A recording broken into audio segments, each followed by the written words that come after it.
Evangelio de Mateo capítulo 7, vamos a leer los versículos 15 al 20. Guardaos de los falsos profetas que vienen a vosotros con vestidos de oveja, pero por dentro son lobos rapaces.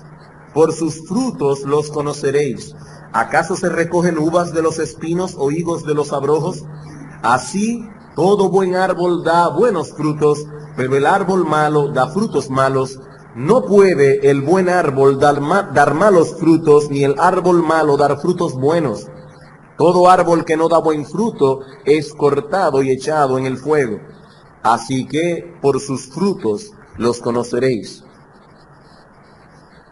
Una de las equivocaciones más comunes que cometen los hombres que alguna vez han sentido inquietud por el destino de sus almas es el de pensar que lo que cuenta delante de Dios no es el contenido de lo que creemos, sino la sinceridad de nuestra fe. Voy a repetir eso otra vez. Una de las equivocaciones más comunes que los hombres cometen, esos hombres que alguna vez han sentido inquietud por el estado eterno de sus almas delante de Dios, es el pensar que lo que cuenta delante de Dios es la sinceridad del corazón y no el contenido de nuestra fe. Si somos sinceros, piensan estos hombres, Dios nos aceptará en su presencia, aunque lo que hayamos abrazado en nuestra fe sea falso. Es la sinceridad lo que cuenta. No, mi amigo, la Biblia no enseña tal cosa. Dios nos advierte en su palabra que hay camino que al hombre le parece derecho, pero su fin es camino de muerte.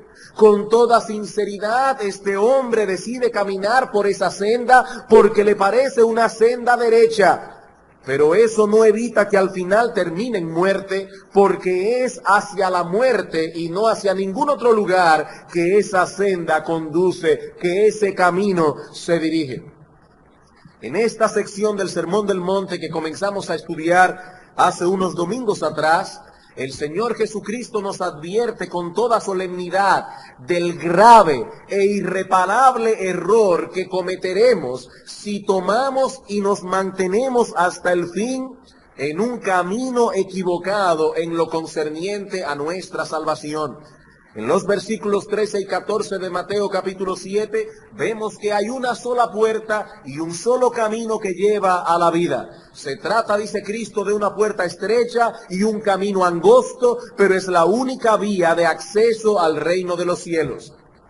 Los que deciden entrar por la otra puerta, por la puerta ancha, y transitar por el camino espacioso, no importa qué tan sinceros lo sean y qué tan sincero lo hagan. Cristo dice aquí que esa senda los llevará a la destrucción. Versículo 13. Entrad por la puerta estrecha, porque ancha es la puerta y espacioso el camino que lleva a la perdición, y muchos son los que entran por ella. Porque estrecha es la puerta y angosto el camino que lleva a la vida, y pocos son los que la hallan. De ahí la advertencia que encontramos a continuación y que comenzamos a estudiar el domingo pasado. Guardaos de los falsos profetas. Si queremos entrar por la puerta estrecha y caminar sin contratiempos y sin tropiezos por el camino angosto, debemos guardarnos de estos hombres que se colocan en el umbral de la puerta estrecha para impedir el acceso de los pecadores que desean entrar por ella. Y no contentos con esto, los falsos profetas también se colocan a todo lo largo del camino angosto para estorbar lo más que puedan a los peregrinos. La semana pasada iniciamos el estudio de este pasaje sobre los falsos profetas, considerando en primer lugar la definición de un falso profeta. Si vamos a guardarnos de estos hombres, lo primero que tenemos que saber es qué son los falsos profetas. Y decíamos que se trata de hombres que hablan falsedad en el nombre de Dios.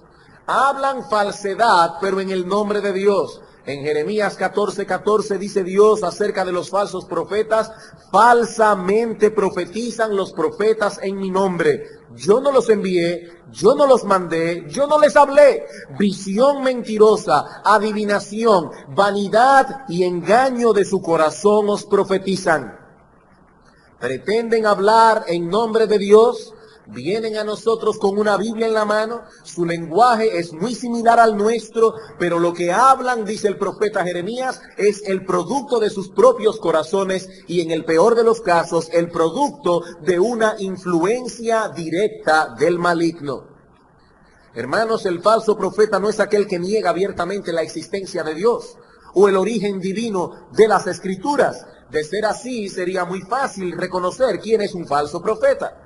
No, estos hombres hablan falsedad, pero lo hacen en el nombre de Dios y revistiendo sus mentiras de palabras y expresiones sacadas de las Sagradas Escrituras. Citan un texto aquí, otro texto allá, generalmente fuera de contexto, y de ese modo van construyendo todo su andamiaje de error. En segundo lugar, vimos el domingo pasado el engaño del falso profeta. ¿Qué dice el Señor en nuestro texto acerca de la apariencia de estos hombres que externamente parecen ser lo que no son? Vienen a nosotros vestidos de ovejas, pero por dentro son lobos rapaces. En otras palabras, se hacen pasar por hijos de Dios, pero en verdad son hijos del diablo. Sus palabras suaves y encantadoras traen consigo un veneno mortal. En Romanos capítulo 16, versículo 18, Pablo nos dice que estos hombres engañan los corazones de los ingenuos con suaves palabras y lisonjas. Y Pedro nos dice en 2 de Pedro 2:1 que ellos introducen encubiertamente herejías destructoras. Noten, hermanos, Pedro nos advierte que las herejías destruyen. Son herejías destructoras. El creer el error nos dañará de un modo u otro. ¿Y en qué consiste la enseñanza de estos hombres? ¿Qué es lo que generalmente predican? Esto fue lo último que comenzamos a considerar la semana pasada, la doctrina del falso profeta. Es imposible agrupar en un solo sermón todo lo que estos hombres enseñan, pero podemos dar algunas claves que nos permitan identificarlos. Y la semana pasada vimos la primera. Estos hombres procuran proveer consuelo a personas que no tienen garantía alguna de que serán consoladas. Estos hombres procuran proveer consuelo a personas que no tienen garantía ninguna de que serán consoladas. El ministerio del falso profeta casi siempre es muy consolador. En palabras del profeta Jeremías, curan la herida del pueblo con liviandad, diciendo paz, paz, y no hay paz. Jeremías 6:14. Estos hombres tienen la capacidad de aquietar la conciencia atribulada del impío, aun cuando éstos no se hayan vuelto de sus pecados a Dios. Ezequiel nos dice de estos hombres que entristecen el corazón del justo con mentiras y fortalecen las manos del impío para que no se aparten de su mal camino, infundiéndoles ánimo. Ezequiel 13:22. Al justo lo acusa de exagerado. Eso es lo que hace el falso profeta. Es un fanático. Al justo lo acusa de exagerado. Al impío le infunde falsas esperanzas. Eso es, hermanos y amigos, lo que hace primordialmente el falso profeta. He ahí su primera característica. Consuela al pecador rebajando los estándares del evangelio. En segundo lugar, los falsos profetas se caracterizan en que sacrifican la verdad en aras de la popularidad. ¿Cuál es la segunda característica típica del falso profeta? Sacrifica la verdad en aras de la popularidad. Lucas capítulo 6, versículo 26. Lucas capítulo 6, versículo 26.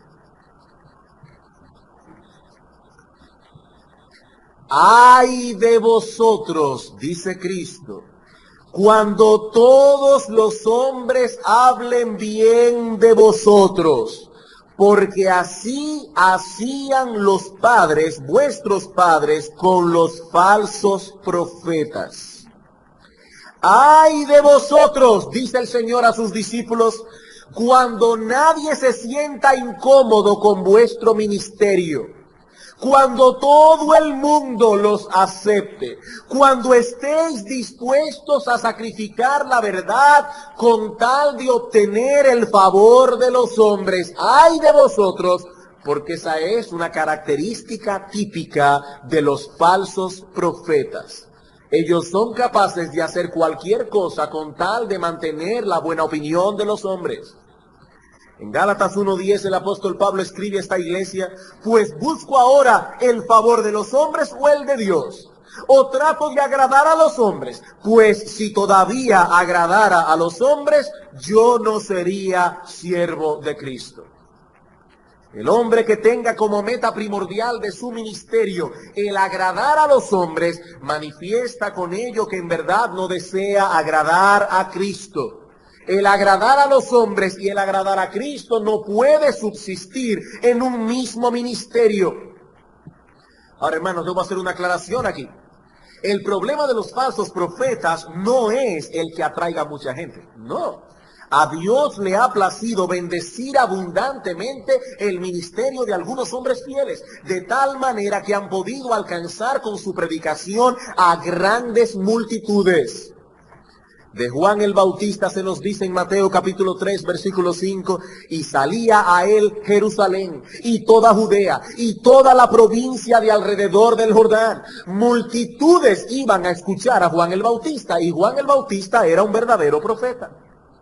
Lo mismo podemos decir del Señor Jesucristo en los primeros días de su ministerio. Mucha gente se agrupaba alrededor de él para escuchar sus enseñanzas. ¿Y qué podríamos decir, hermanos, de hombres como George Whitefield, que llegó a predicar en ocasiones a multitudes de más de 20,000 personas? Y en ocasiones se calcula que hasta 30,000 en un solo momento. ¿O qué podemos decir de Charles Haddon Spurgeon, que por muchos años predicó en el tabernáculo metropolitano a una congregación de más de 6,000 personas cada domingo? Sin embargo, de ninguno de ellos podemos decir que todos los hombres, y principalmente los hombres religiosos, hablaban bien de ellos. Como tampoco podemos decir de ninguno de ellos que estuvo dispuesto a sacrificar la verdad en aras de la popularidad. El problema de los falsos profetas es que hacen la popularidad una meta. Ellos anhelan ser populares y con tal de lograr su propósito están dispuestos a eliminar de sus mensajes todo aquello que pueda resultar ofensivo. Lo mismo que están dispuestos a incluir en sus mensajes todo aquello que los hombres desean oír, aunque no sea verdad. Describiendo a estos hombres, dice el apóstol Juan en el capítulo 4 de su primera carta: ellos son del mundo, por eso hablan del mundo y el mundo los oye. El mundo oye a los falsos profetas, no porque esté interesado en la verdad y sepa que estos hombres están exponiendo la verdad, no. Ellos hablan conforme a lo que el mundo desea oír. Y lo que el mundo desea es que no se les inquiete, ni siquiera con la verdad. El falso profeta sabe eso y actúa conforme a eso. No solo adapta el contenido de su mensaje, sino también la forma en que lo proclama. De manera que al final todo el que lo escucha se siente cómodo y agradado. Como cierto falso profeta de nuestra generación que predica en un edificio que costó unos 30 millones de dólares, con un río que pasa por el medio, y él dice: yo no voy a inquietar a los hombres con el pecado, con el infierno, si ellos se pasan la semana entera inquietos en el trabajo, en la calle. Hay demasiada presión en el mundo para que yo los presione en la iglesia. Por eso este hombre no habla del infierno, no habla del pecado, no habla de nada que inquiete a los hombres. Y siempre se para en el púlpito, por lo menos todas las veces que lo he visto, con una sonrisa. En televisión, por supuesto. Con una sonrisa, bien peinado. Todo está perfectamente hecho para que todos nos sintamos bien. En 1 Corintios capítulo 1, versículo 17, el apóstol Pablo nos da una visión muy distinta de su propio ministerio. Primera a los Corintios capítulo 1 versículo 17. Pues no me envió Cristo a bautizar, sino a predicar el evangelio.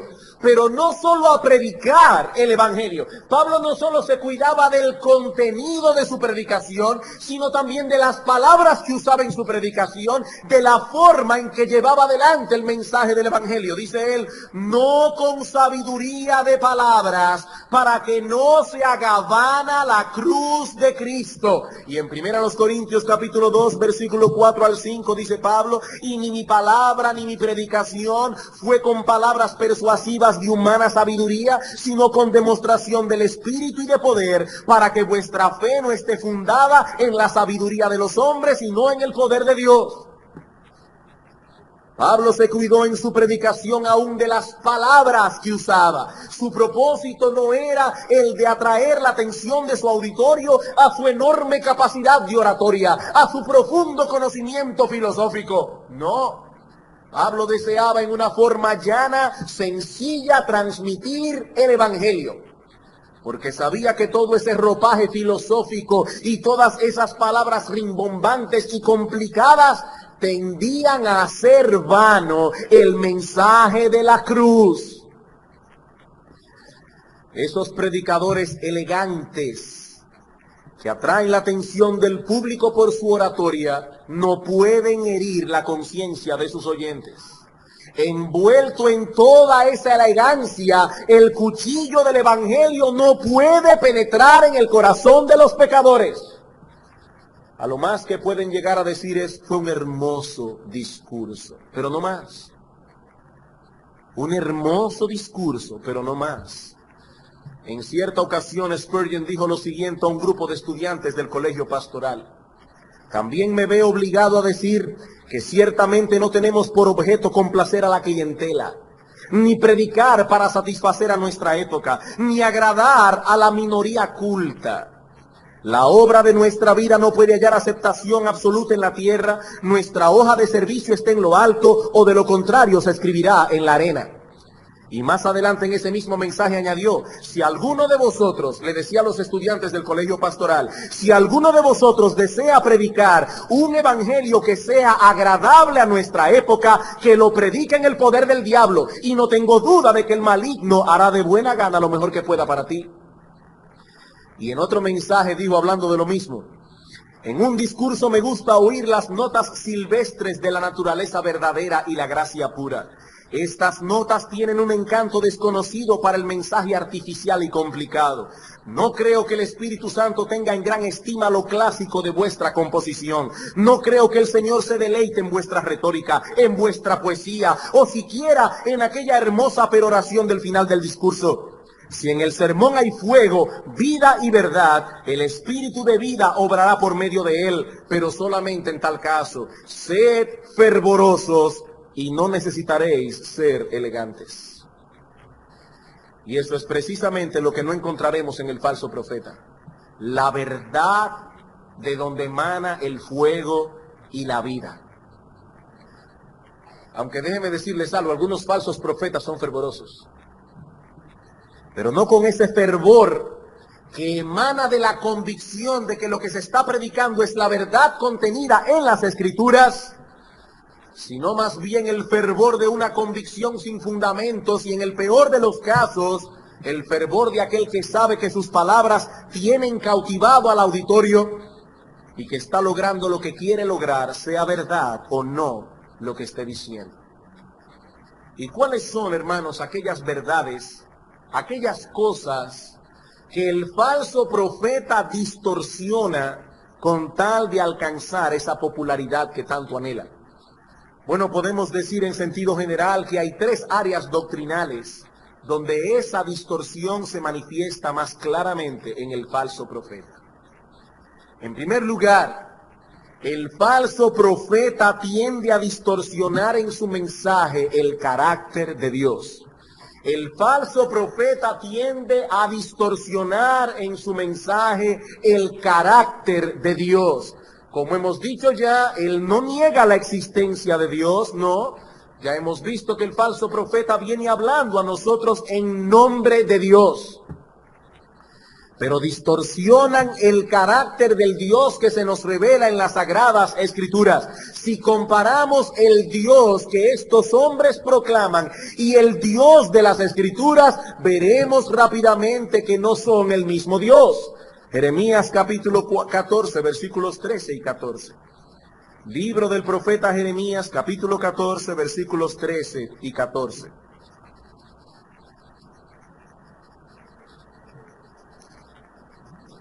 Jeremías 14, versículo 13. Y yo dije, Señor Jehová. Es aquí Jeremías hablando. He aquí que los profetas les dicen, no veréis espada, ni habrá hambre entre vosotros, sino que en este lugar os daré paz verdadera. Eso es lo que decían los falsos profetas.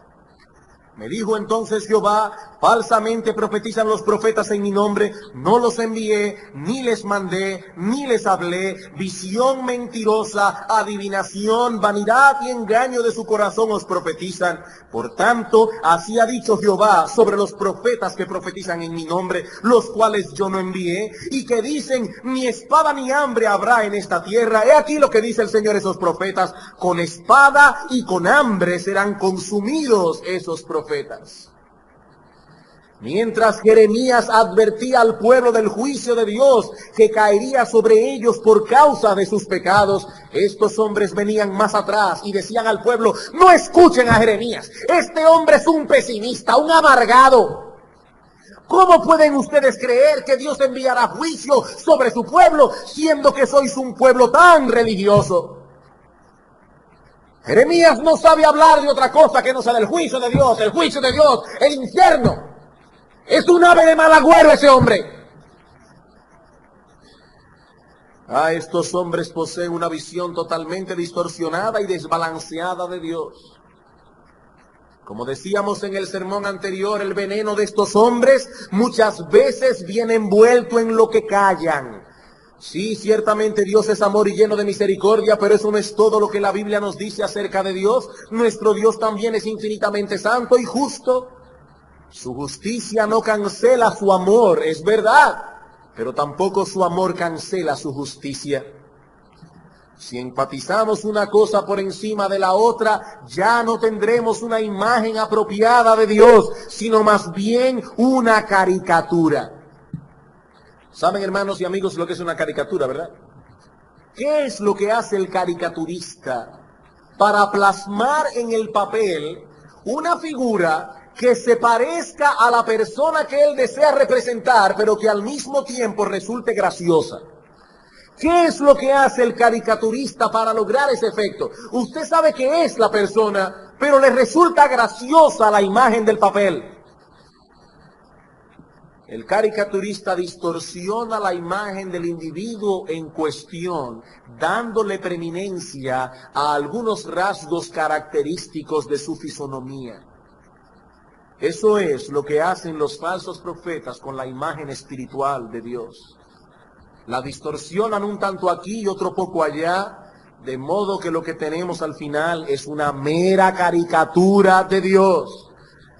Nos representan a un Dios tan y tan bueno, tan y tan misericordioso, que terminan ocultando detrás de su bondad y su misericordia la justicia y la santidad de Dios. ¿Saben, hermanos, cuál es el atributo divino que la Biblia exalta por encima de todos los demás? Su santidad. Su santidad. Nuestro Dios es un Dios santo, su amor es un amor santo, su misericordia es una misericordia santa, su justicia y su ira es una ira y una justicia santa. La santidad de Dios permea todos los otros atributos que hacen a Dios ser Dios. Cuando proclamamos el nombre de Dios a los pecadores, debemos asegurarnos que entiendan que se trata de un Dios santo. Ese es el énfasis de las Escrituras. Pero hermanos, ¿cuál es el énfasis del evangelismo moderno? El amor de Dios. El amor de Dios. Dios te ama y tiene un plan maravilloso para ti. Hermanos, cuando vamos al pecador, si queremos ser bíblicos, no debemos abrir la puerta del evangelismo por el amor de Dios, sino por la santidad y la justicia de Dios. Lo que el pecador necesita conocer ante nada es que Dios es santo y que por lo tanto Él no pasará por alto nuestros pecados. No es que no hablemos del amor de Dios en nuestra predicación, porque ciertamente dice la Biblia que Dios amó de tal manera al mundo que ha enviado a su Hijo unigénito para que todo aquel que en Él cree no se pierda, mas tenga vida eterna. Pero aún en ese mismo texto tan conocido de los Evangelios, Juan 3:16, ¿en qué contexto se habla del amor de Dios?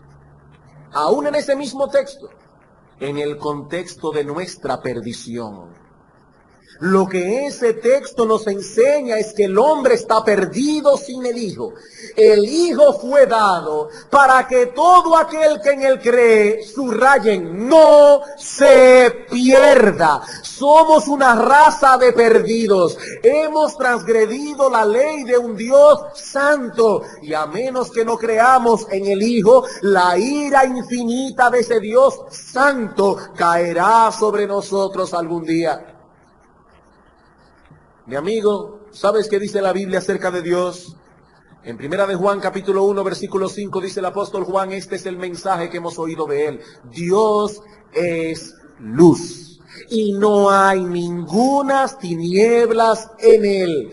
Dios es luz y es precisamente ese el aspecto de Dios que más aborrece el pecador. Juan capítulo 3. Juan capítulo 3, versículo 19.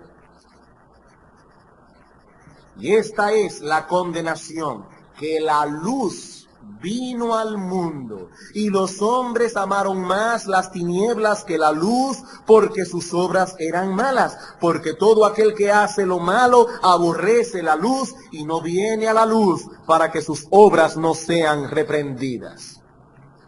El mundo no tiene inconvenientes en que se le hable de un Dios de amor. Este texto no nos dice, esta es la condenación, que el amor vino al mundo y los hombres rechazaron el amor de Dios. No, no. Los hombres ciertamente han rechazado el amor de Dios. ¿Pero por qué lo han rechazado? Porque es un amor santo. Lo que el pecador rechaza con todas las fuerzas de su corazón, a menos que Dios no haga una obra poderosa de transformación en él, es la santidad de Dios. Por eso prestan atención a los falsos profetas, porque proclaman un evangelio cuya puerta de entrada es tan ancha que no tenemos que enfrentarnos seriamente con nuestros pecados. Eso es precisamente lo que ellos quieren oír. Alguien que no los enfrente con la santidad de Dios ni con la santidad de su ley. En segundo lugar, el falso profeta no solo distorsiona la doctrina bíblica del carácter de Dios, sino también la doctrina bíblica de la pecaminosidad del hombre. Sino también la doctrina bíblica de la pecaminosidad del hombre. No que los falsos profetas evadan por completo hablar del pecado, no. O que nieguen abiertamente la realidad de que el hombre es pecador, tampoco. Pero hablan del pecado en términos tan generales que nadie se siente incómodo ni ofendido al escucharle. Seguramente no hay nadie aquí en esta mañana que sea capaz de negar el hecho de que es pecador, a menos que no esté bien de la cabeza. Si salimos por la calle y entrevistamos a un grupo de personas al azar y le preguntamos, amigo, ¿es usted perfecto? ¿Podría usted decir con sinceridad de corazón que usted nunca ha pecado? Todos responderán con toda probabilidad con un rotundo no. Por supuesto que no soy perfecto. Eso todo el mundo lo sabe. Y mientras mantengamos nuestra predicación dentro de ese marco general, nadie se molestará con nosotros. ¿Sabían ustedes, hermanos, que la palabra sermón, de lo que he oído, viene del latín que significa estocada? Una estocada es lo que hace un espadachín con la espada cuando golpea con la espada y clava al contendor. Bueno, este es el sermón, una estocada. Alguien decía que hay ciertos predicadores que son como esos individuos de circo que ponen a una mujer, se vendan los ojos, le tiran muchos cuchillos, pero el juego está en que el cuchillo nunca se le pega a la mujer. Hay predicadores que son así, ellos tiran muchos cuchillos, pero de tal manera que no se le pegue a nadie para que nadie se sienta ofendido. Mientras mantengamos nuestra predicación en esa manera general, nadie se siente ofendido. Pero ¿sabes tú, mi amigo, lo que la Biblia dice acerca del hombre? ¿Sabes tú cómo la Biblia te describe a ti, a mí o a cualquiera de nosotros? No solo como un pecador en sentido general, no. La Biblia dice de nosotros que estamos tan dañados, tan podridos por causa de nuestro pecado, que no hay nada en nosotros, desde la punta de la cabeza hasta la punta del pie, que Dios considere bueno. Que no hay nada que podamos hacer que sea agradable en la presencia de Dios, que no hay nada que podamos hacer que pueda atraer su favor. Eso eres tú, eso soy yo, cualquiera de nosotros. Estamos podridos, dice Dios. Es tal nuestra condición que dice el profeta Isaías, que todos nosotros, tú, yo, somos como suciedad, y que las cosas buenas que hacemos, nuestras obras de justicia, son un trapo de inmundicia a los ojos de Dios. No es que somos pecadores, no somos perfectos, cualquiera comete una falta, no, es que estamos podridos, espiritualmente hablando. Y si eso ya te parece terrible, la Biblia todavía dice algo más. La Biblia dice que el hombre está totalmente imposibilitado de salir por sí mismo de semejante condición. Totalmente imposibilitado de salir por sí mismo de semejante condición. Ese es el cuadro que la Biblia nos presenta acerca del hombre. Pero no del hombre, no, mi amigo. Yo no quiero ser como estos predicadores de circo. Eso es lo que la Biblia dice acerca de ti y acerca de mí. Romanos capítulo 8.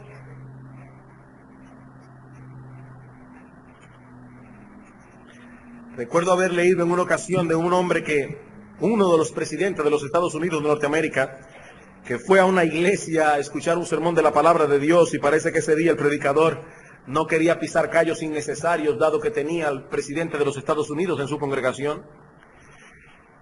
Y cuando salió de la puerta de la iglesia, la esposa, que no pudo ir ese día, le preguntó, o estaba cuidando a los niños, no sé cómo fue el asunto, pero la cosa es que la esposa le preguntó, ¿de qué habló hoy el predicador?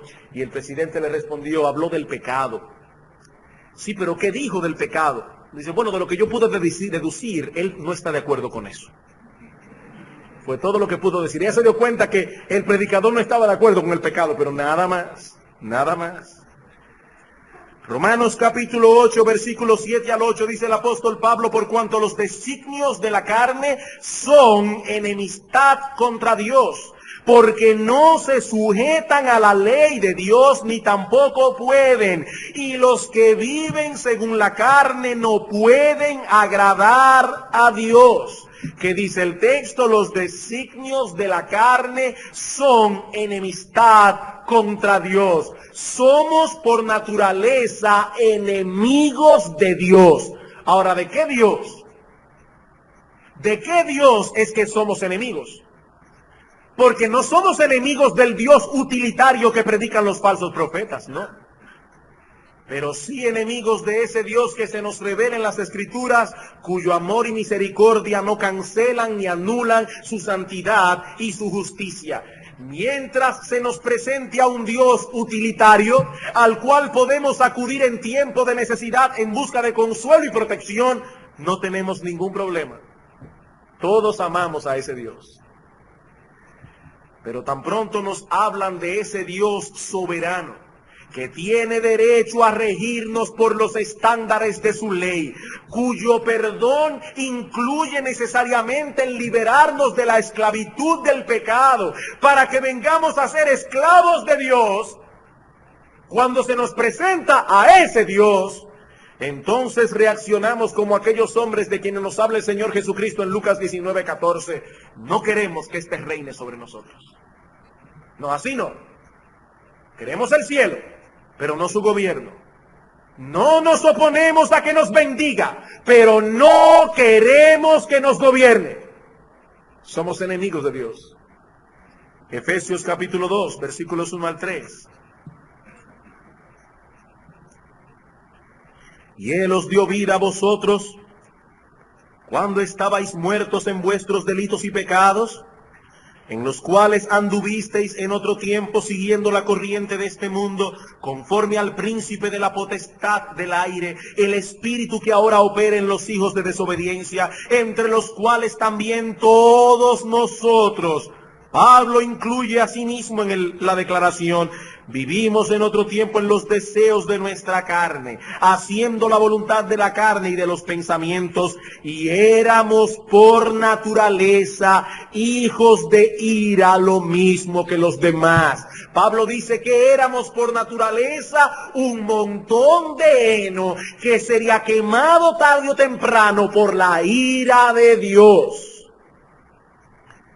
Muertos, dice Pablo, así estábamos en nuestros delitos y pecados.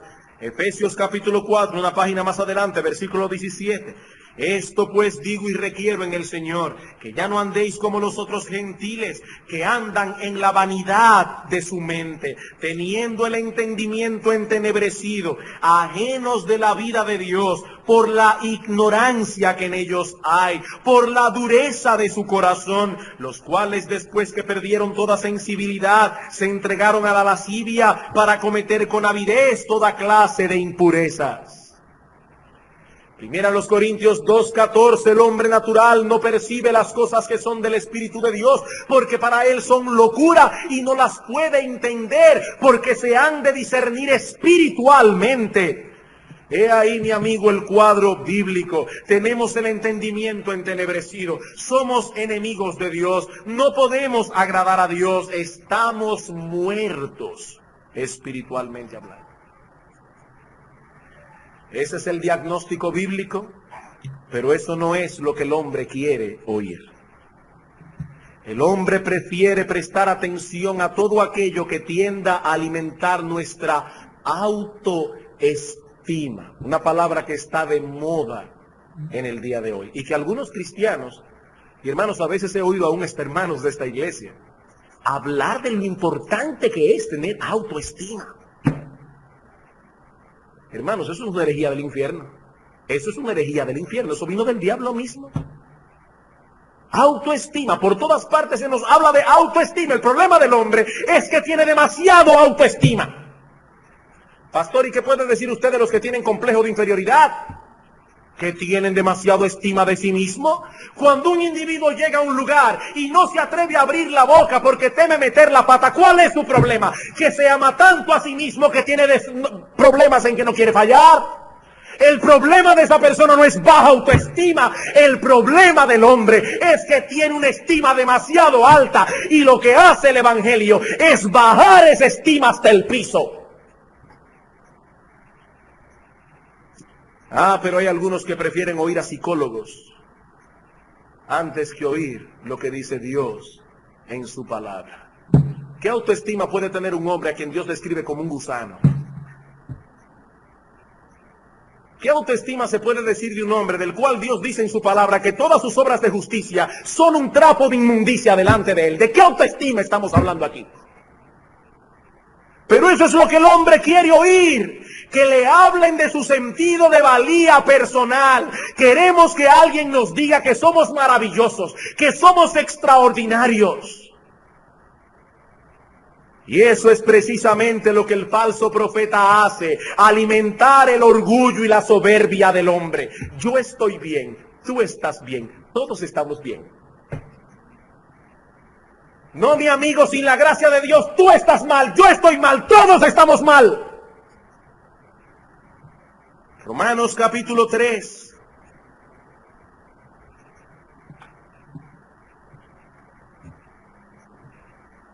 Versículo 10 al 12, como está escrito, no hay justo ni aun uno, no hay quien entienda, no hay quien busque a Dios.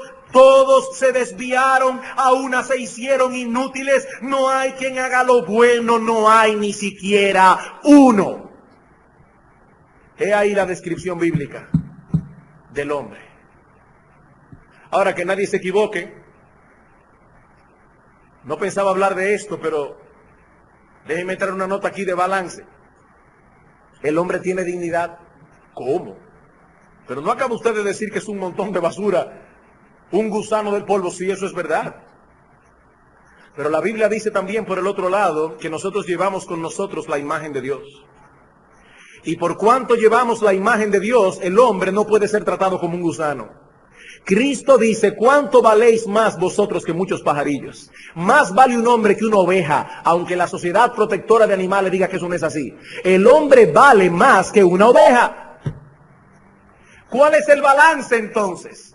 Por un lado somos una raza caída, por el otro lado llevamos con nosotros la imagen de Dios, y por lo tanto, dice Santiago, no podemos con una misma lengua bendecir a Dios y al mismo tiempo maldecir al hombre que está hecho a la imagen de Dios. No es que el hombre valga, lo que vale es la imagen que está plasmada en el hombre. Romanos capítulo 5, versículo 6 al 10. Hermanos, noten todos los epítetos que se usan en ese corto texto para hablar del hombre. Porque Cristo, cuando aún éramos débiles, a su tiempo murió por los impíos. Ciertamente apenas morirá alguno por un justo, con todo pudiera ser que algunos hará morir por el bueno, mas Dios muestra su amor para con nosotros en que siendo aún pecadores, Cristo murió por nosotros. Pues mucho más estando ya justificados en su sangre, por él seremos salvos de la ira. Porque si siendo enemigos fuimos reconciliados con Dios por la muerte de su Hijo, mucho más estando reconciliados seremos salvos por su vida. ¿Qué nos dice el texto? Somos débiles, somos impíos, somos pecadores, somos enemigos de Dios. Eso es lo que somos por naturaleza. Mi amiga, esa es la evaluación que hace Dios de nosotros. Y eso es lo que necesitamos escuchar. ¿Sabes por qué? Porque la misericordia de Dios solo vendrá en auxilio de aquellos que conocen su miseria personal delante de Él y claman angustiados por la gracia de Dios. ¿Qué nos dice el Señor en la primera bienaventuranza? Bienaventurados los pobres en espíritu. No los que tienen una elevada autoestima. Bienaventurados los que se miran a sí mismos y dicen, espiritualmente hablando, yo soy un miserable. Mi amigo, dice la Biblia, Dios resiste a los soberbios, Dios da gracia a los humildes. En tercer y último lugar, y mucho más brevemente, los falsos profetas no solo distorsionan la doctrina bíblica del carácter de Dios, la doctrina bíblica de la pecaminosidad del hombre, sino también la doctrina bíblica del remedio ofrecido por Dios para salvar a los pecadores. La doctrina bíblica del remedio ofrecido por Dios para salvar a los pecadores. ¿Cuál es el remedio ofrecido por Dios para la salvación de los pecadores? Dios envió a su Hijo a morir en una cruz para pagar la deuda de aquellos que el Padre había elegido desde antes de la fundación del mundo. He ahí el remedio. Dios el Hijo muriendo por los pecadores. Mi amigo, Dios el Padre, en su justicia infinita, no podía aceptar otro pago que la sangre de Dios el Hijo, derramada en la cruz del Calvario, no por sus propios pecados, sino por los nuestros. Como nos dice Pedro en su primera carta, el justo murió por los injustos para llevarnos a Dios. ¿Y cuál es el medio a través del cual los pecadores obtienen el beneficio de esa obra de redención? La fe. La fe. Somos salvos por gracia, dice Pablo, por medio de la fe. Una fe que nos lleva a confiar enteramente en Cristo para salvación, que nos lleva a abrazarle y a apropiarnos de Él tal cual Él es ofrecido en el Evangelio como Rey, profeta y sacerdote. Esa fe, dice la Biblia, nunca viene sola, sino que trae consigo también el arrepentimiento. Y ese es precisamente el punto que los falsos profetas distorsionan. Ellos nos hablan de una fe en Cristo que no lleva al hombre a repudiar su vida de pecado, que no lleva al hombre a someterse a la voluntad, al señorío y al gobierno de Dios sobre su vida. Se trata de una fe desprovista de significado, algo meramente sentimental y místico. Debes confiar en Jesús. Sí, eso está muy bien, pero ¿qué significa realmente confiar en Jesús? ¿No significa acaso dejar de confiar en nosotros mismos?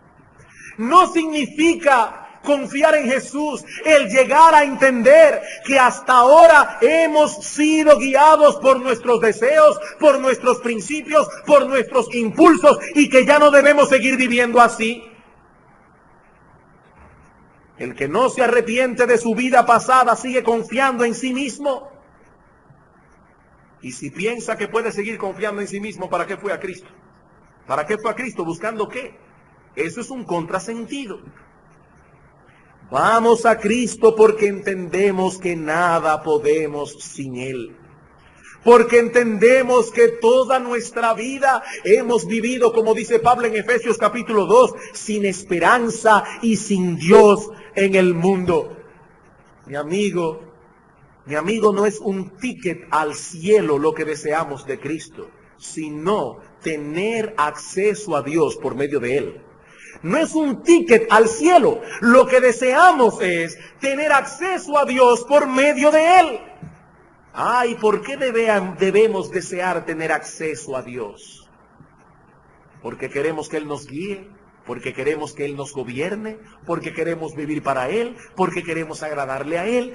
¿Cómo puede una persona entonces decir que confía en Cristo, que ha depositado su fe en Cristo, si al mismo tiempo rechaza el gobierno de Dios sobre su vida? Una vez más me pregunto, ¿para qué fue a Cristo entonces? ¿Para qué fue a Cristo? Hermanos, el creer en Cristo implica necesariamente el dejar de creer en nosotros mismos y por lo tanto implica necesariamente el arrepentimiento de toda una vida guiada por nosotros mismos, vivida para nosotros mismos y no para la gloria de Dios. ¿Ves, mi amigo? No podemos separar la fe del arrepentimiento. Y el arrepentimiento no es otra cosa que la disposición de divorciarnos de nuestra vida de pecado. El que no está dispuesto a dar media vuelta y a caminar en un rumbo totalmente contrario al que ha venido siguiendo hasta ahora, en realidad esa persona no ha creído. No ha creído. Pero el falso profeta no incluye esto en su mensaje. Sabiendo que esto no es popular, nos habla de una fe y de un confiar en Jesús que a la larga no es otra cosa que la de procurarnos una especie de hado celestial que nos acompañe en tiempos de soledad, que nos socorra en tiempos de necesidad, pero nada más. Y oímos a estos hombres decir, Jesús quiere ser tu amigo. No hay nada más hermoso que tener un amigo como Jesús. ¿Han oído eso, verdad? ¿Qué amigo como Jesús? Y si oye, bueno, a mí me suena mal, yo no sé a otros, pero hay otros que les suena bien. Hay personas que les fascina oír hablar ese tipo de gente. Hablan de Jesús y que ellos tienen a Jesús como su amigo, pero nada dicen acerca del hecho de que ser amigos de Jesús significa al mismo tiempo levantarse en pie de guerra contra el diablo y contra el mundo y sobre todo contra las corrupciones que habitan en nuestro propio corazón. Eso es ser amigo de Jesús. Oh almas adúlteras, dice Santiago, ¿no sabéis que la amistad del mundo es enemistad contra Dios? Cualquiera pues que quiera ser amigo del mundo se constituye enemigo de Dios. No podemos ser amigos de Jesús siendo al mismo tiempo amigos del mundo, amigos de nuestro pecado. Eso, dice Santiago, es un alma adúltera. No podemos seguir ampliando este tema por causa del tiempo. Solo quiero volver a traer nuestra advertencia del principio. Hermanos y amigos, los falsos profetas se encuentran en el umbral de la puerta estrecha, listos para atacar a todos aquellos que han sido despertados a su necesidad espiritual delante de Dios. Algunos de esos falsos profetas distorsionan maliciosamente la palabra de Dios para su propio provecho. Otros, yo creo que lo hacen por ignorancia. Son falsos profetas por ignorancia, confiando sinceramente en el error que predican. Pero hermanos, ya sea por maldad o por ignorancia, lo que dicen dañará a todos aquellos que le presten atención. Sea que el individuo sea un malicioso y un astuto o que lo esté haciendo sinceramente engañado, el punto es que lo que predica el falso profeta es herejía destructora. Hermanos, el Señor no nos manda aquí a juzgar la motivación de los falsos profetas, sino a cuidarnos de ellos. A cuidarnos de ellos. Guardaos de los falsos profetas. ¿Y cómo puedo cuidarme de ellos? He aquí la palabra infalible, inerrante y todo suficiente de Dios. La palabra de Dios. Hermanos, no debemos prestar atención a un hombre porque lo que diga suena lógico. No debemos prestar atención a un hombre simplemente porque me atrae su forma de predicar o porque sus palabras no inquietan mi corazón. Cada vez que voy, yo me siento en paz, yo me siento bien. Eso tiene que venir de Dios. No necesariamente. No, hermanos, debemos escuchar a un hombre cuando su predicación exponga en una forma clara y fiel el mensaje de las Escrituras. Cuando todo cuanto se dice ha sido extraído de un estudio cuidadoso y concienzudo de la palabra de Dios, estudiando cada texto en su contexto, comparando Escritura con Escritura, doctrina con doctrina. Hermanos, que el Señor nos ayude a desarrollar ese espíritu que la Escritura exalta de los hombres de Berea, que no solo recibieron la palabra predicada por Pablo con toda solicitud, sino que escudriñaban cada día las Escrituras para ver si estas cosas eran así. Aunque lo que diga en ocasiones traspase mi conciencia y mi corazón, y me genere una enorme inquietud. Si lo que está diciendo es bíblico y hay que prestar atención. Hermanos, es esa disposición la que nos guardará del peligro enorme que representan estos hombres. Hermanos, guardaos de los falsos profetas. La semana próxima, si el Señor lo permite, vamos a concluir este estudio. Vamos a orar.